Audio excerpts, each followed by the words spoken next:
Assalamualaikum warahmatullahi wabarakatuh. Assalamualaikum semua geng. Malam ni ambo ada di jeti Masjid Pulau Teluk Renjuna. Okey, saya awak tahu ko Pulau Teluk Renjuna ni mana? Pula ni geng, pula. Bukan darat. Kena nak ibu nak mari sini. Kenal ke tak? Tak kenal. Okey, kita nak ayat. Pulau Teluk Renjuna ni terletak di daerah Sungai Pineh, Jajah Tupak, Kelantan. Okey. Saya awak nampak seberai tu darat. Lebih kurang 200 meter lah luas sungai ni.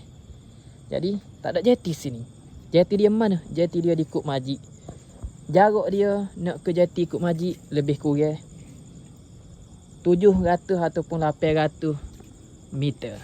Jadi kita kena naik bot. Kalau malah naik bot berenang. Paling dekat sini lah berenang. Okey. Itulah amat ayat. Kalau siapa awak nak tahu lagi, komen.